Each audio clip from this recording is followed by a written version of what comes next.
Good morning, dear students. How are you? I hope you are fine. आज हम हिंदी सुरभि की reading start करने जा रहे हैं। अपना पेज 16 ओपन करें। पाठ 3, बातचीत एक कला। बातचीत क्या होती है? एक कला है। बातचीत से हम अपने जो विचार हैं, भावों को दूसरों तक पहुंचाते हैं और जिससे हमारे शिष्टाचार होने का पता चलता है। किससे? बातचीत से। बातचीत से पता चलता है कि हम कैसे हैं, अच्छे हैं या बुरे हैं। इन्हीं बातचीत करते समय हमें बहुत सी बातों का ध्यान रखना चाहिए, जिसके बारे में हम इस पाठ में पढ़ने जा रहे हैं। तो हम रीडिंग शुरू करते हैं। मेरे दो घनिष्ठ मित्र हैं, ए और बै। ए बचपन के सहपाठी हैं। अब सहपाठी क्या होता है? मित्र, फ्रेंड। बै से मित्रता हुए कोई 5 वर्ष हुए हैं। ए तो मेरा क्या है? बचपन का मित्र है और बै को अभी 5 वर्ष ही हुए हैं। उन्होंने हाल ही में मेरे घर के पास एक नया घर बनाया है और इस प्रकार मेरे पड़ोसी बन गए हैं। संयोग देखिए कि दोनों ही व्यवसाय से वकील हैं। मतलब कि ए और बै दोनों ही वकील हैं। ऐसे मित्रता तो है, लेकिन मैं उनके सामने जाने से कतराता हूँ और बै का हाल यह है कि इनसे घंटों बात करके भी जी नहीं अघाता। अघाता मतलब भरता। आप पूछेंगे कि इसका रहस्य क्या है?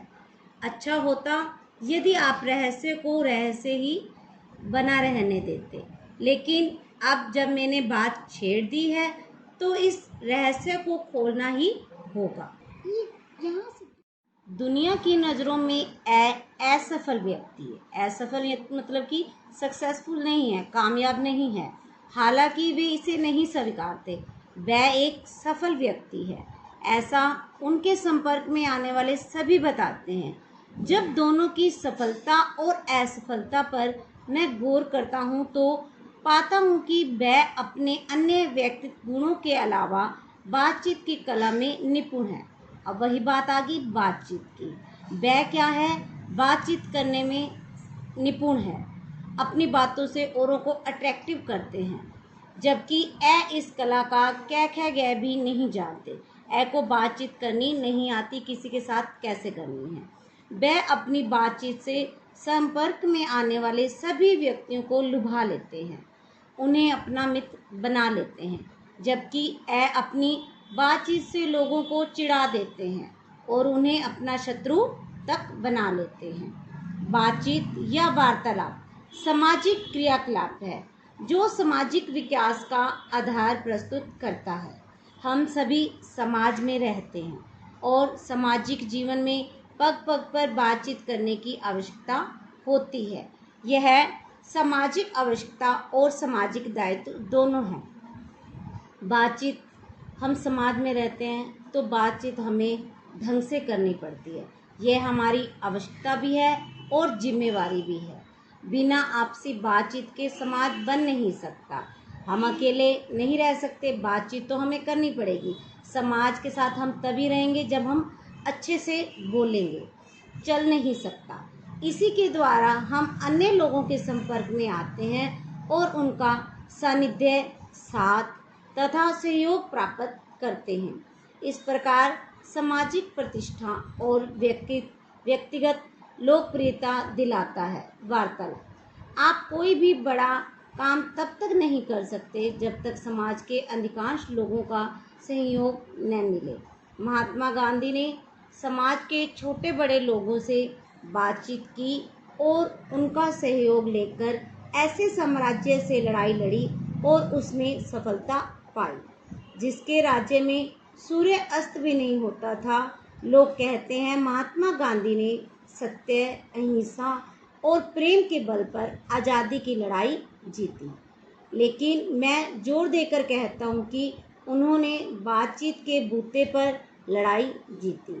चाहे वह बातचीत उन्होंने अपने देशवासियों के साथ की या ब्रिटिश सरकार के साथ, ब्रिटिश सरकार जो अंग्रेज़ों की सरकार थी।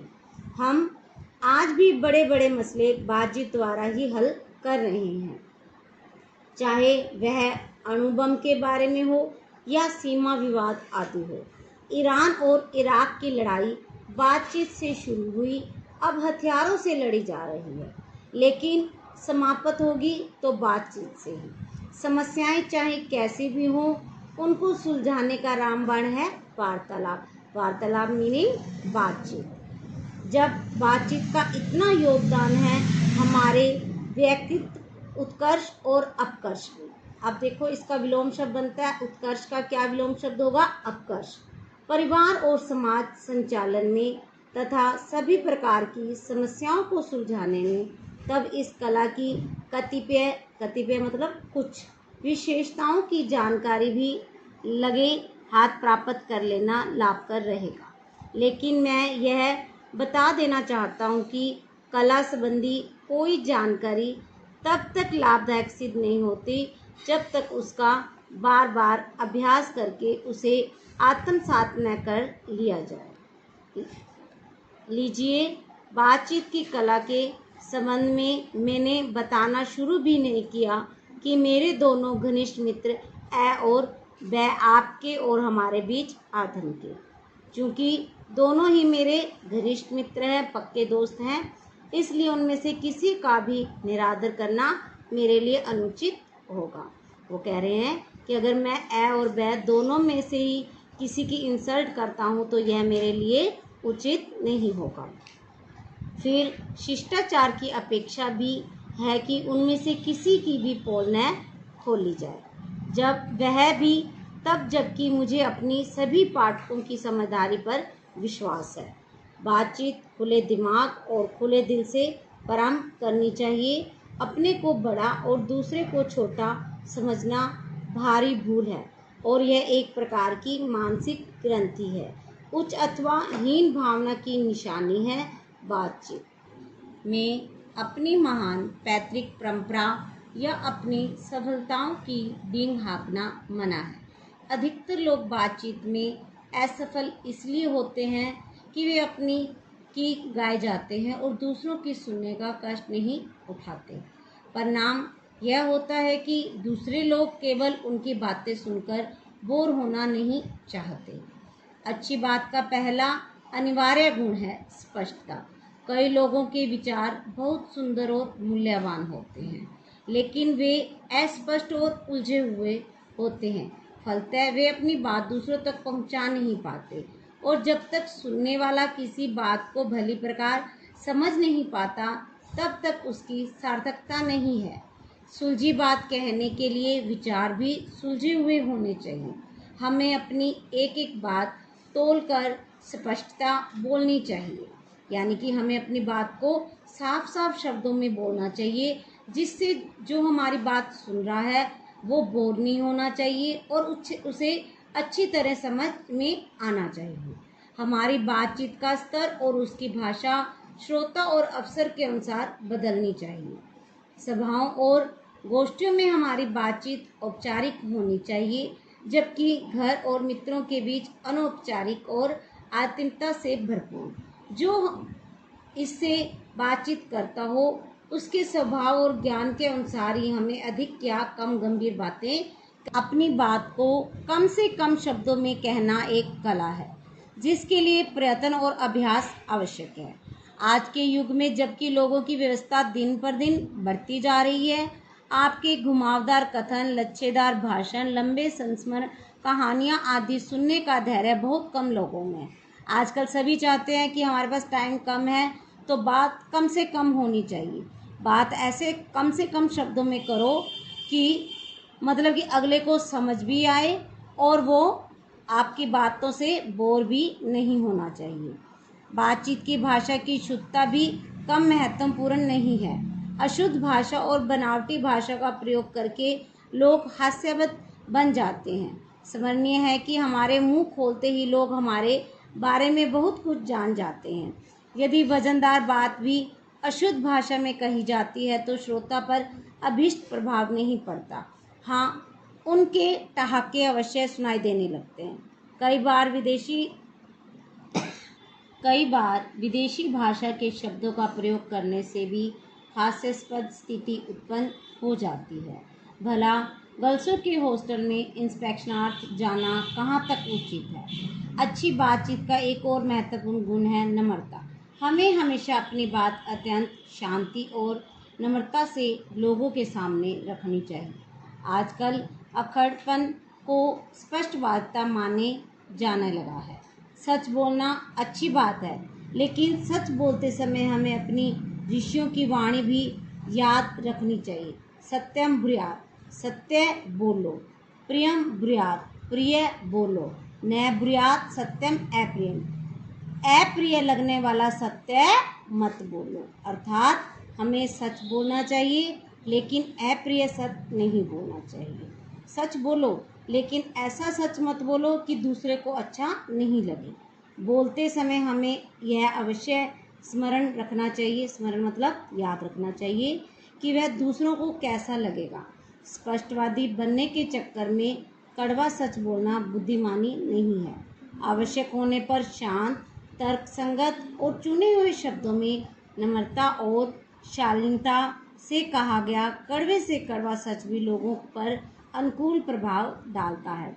इसके विपरीत कड़वा सच गाली से भी अधिक बुरा लगता है। बातचीत में शिष्टाचार के सामान्य नियमों का पालन आवश्यक है।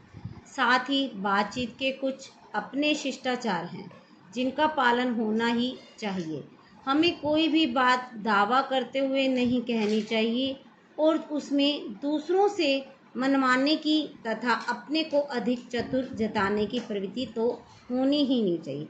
जब हम अपनी बात करते हैं तो ये नहीं कहना चाहिए कि ये हमारी बात क्या है, बिल्कुल ठीक है, और अपनी बात को दूसरों से नहीं मनवाएं।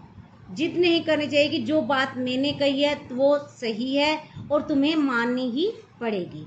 इसी प्रकार यदि सामने वाला किसी विषय पर चुप हो जाता है और अधिक बोलना नहीं चाहता तो हमें उसे आगे बोलने या उत्तर देने के लिए विवश नहीं करना चाहिए।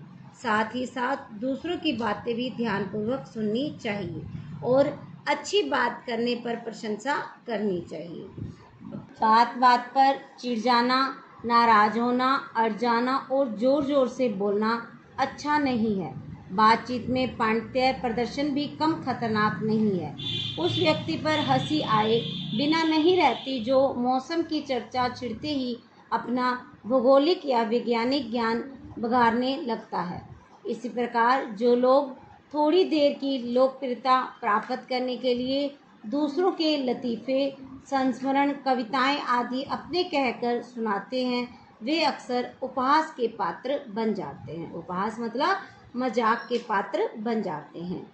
अपनी बातचीत के बीच बीच में उपयुक्त अवसरों पर अभिनय का पुट देना अच्छा है, लेकिन बोलते समय आँख भो मटकाना, हाथ नचाना, मुंह बिचकना, गर्दन झटकना आदि उतना ही बुरा है। कई हम लोग देखते हैं बातचीत करेंगे, अपने हाथों को हिलाएंगे, आँखों से इशारे करने, वो एक अच्छा नहीं लगता। हास्य के पात्र बनते हैं, लोग उनका मजाक बनाते हैं। जितना बातें करते समय इधर उधर देखना, होठ चबाना, कंघी निकाल कर बाल संवारने लगना आदि, यह व्यायाम प्रदर्शन श्रोता को बुरा लगता है। श्रोता कौन होता है? जो सुनने वाला होता है और आपकी बात को समझने में रुकावटें डालता है। इस प्रकार अपने ही बारे में बातचीत करना और अपना ही उदाहरण देकर ठीक नहीं है। बातचीत में हम दूसरे की बात को ध्यानपूर्वक सुने, कम बोलें और कोई ऐसी बात न कह बैठे कि बाद में पछताना पड़े। बातचीत में यथा अवसर चुप हो जाना भी एक कला है। चुप होकर हम स्वीकार या अस्वीकार, आदर या अनादर आदि के भावों को प्रकट कर सकते हैं। अब हमारे विलोम शब्द यहाँ पर कितने हुए? 2। स्वीकार, अस्वीकार, आदर, अनादर। चुप हो जाने की कला अक्सर बातचीत में 4 चांद लगा देती है। विदेशों में बातचीत की कला सिखाने का पूरा प्रबंध है, लेकिन खेद है कि हमारे देश में इस कला के विकास की कोई समुचित व्यवस्था नहीं है, ना घर में ना विद्यालय में। मैं इस संबंध में आपको यही परामर्श दे सकता हूँ, परामर्श सलाह, कि जीवन में सफल व्यक्तियों खासकर अपने परिचितों से यह दुर्लभ कला अवश्य सीखें। अब हम पाठ 3 का अभ्यास करेंगे, जिसमें हम कठिन शब्दों के अर्थों को जानेंगे।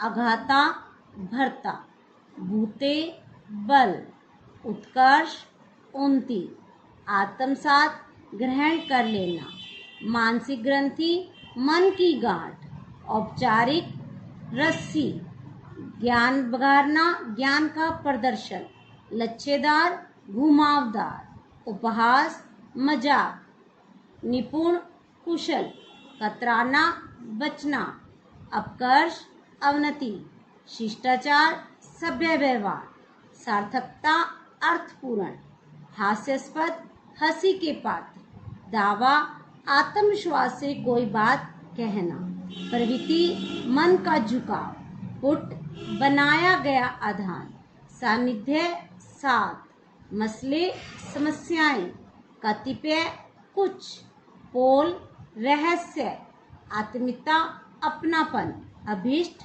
इच्छित। परामर्श। लेखक ने अपने मित्रों के क्या नाम बताए हैं? ए और बै। वह अपने संपर्क में आने वाले लोगों को मित्र कैसे बना लेते हैं? बातचीत से। समाज बनाने और चलाने के लिए क्या आवश्यक है? सामाजिक आवश्यकता और सामाजिक दायित्व। महात्मा गांधी ने आज़ादी की लड़ाई कैसे जीती? अहिंसा और प्रेम से। सही और गलत। लेखक के मित्र ए और बातचीत की कला का कै ख गै भी नहीं जानते। ठीक। बातचीत सामाजिक क्रियाकलाप है जो सामाजिक विकास का आधार प्रस्तुत करता है। ठीक। लेखक के अनुसार गांधी जी ने आज़ादी की लड़ाई केवल प्रेम और अहिंसा के बल पर जीती। गलत। बातचीत करते समय अपनी सफलताओं की ढींग हाँकना मना है। ठीक। बातचीत को तभी सार्थक कहा जा सकता है जब सुनने वालों के लिए कोई बात स्पष्ट न हो। गलत। हमें सत्य बोलना चाहिए किंतु अप्रिय सत्य नहीं। ठीक। रिक्त स्थानों की पूर्ति कीजिए। सामाजिक जीवन में पग पग पर डैश करने की आवश्यकता होती है। बातचीत। हम आज भी बड़े बड़े डैश बातचीत द्वारा ही हल कर रहे हैं। मसले। बातचीत में अपनी महान डैश परंपरा की ढींग हाँकना मना है। पैतृक। सभाओं और गोष्ठियों में हमारी बातचीत डैश होनी चाहिए, जबकि घर और मित्रों के बीच डैश औपचारिक अनौपचारिक। अशुद्ध और बनावटी भाषा का प्रयोग करके लोग डैश बन जाते हैं। हास्य। ठीक और गलत। किसी की पोल खोलना अच्छी बात नहीं है। ठीक। सफलताओं के बारे में बताना बातचीत का अंग होना चाहिए। ठीक। बातचीत में स्पष्टता एवं भाषा की शुद्धता अनिवार्य गुण है। ठीक। बातचीत विनम्र शब्दों में करनी चाहिए। ठीक। बातचीत करते समय अक्खड़पन दिखाना चाहिए। गलत। हमें आत्मीयता से बातचीत करनी चाहिए। ठीक। अपनी बातचीत को अधिक से अधिक शब्दों में कहना चाहिए। गलत। अब हम पेज नंबर 23 पर भाषा से संबंधित अभ्यास करेंगे। उपसर्ग और प्रत्यय दोनों से युक्त 6 शब्द लिखिए। असफलता, विनम्रता, अमानवीयता, असहनशीलता, असत्यता, अशुद्धता। असफलता। असफलता में हमारा क्या है? ए और स उपसर्ग है और ता प्रत्यय। फल क्या है? हमारा मूल शब्द है। अमानवीयता में इसमें ए उपसर्ग है और ता प्रत्यय है। मानवीय क्या है? मूल शब्द है। इसी प्रकार असत्यता में ए उपसर्ग और ता प्रत्यय, सत्य मूल शब्द है। प्रश्न 2 में निम्नलिखित शब्दों के विलोम शब्द लिखिए। लोकप्रियता, अलोकप्रियता, समस्या, समाधान, शिष्ट, अशिष्ट, औपचारिक, अनौपचारिक, सहयोग, असहयोग, उत्कर्ष, अपकर्ष, सार्थक, निरर्थक, दुर्लभ, सुलभ।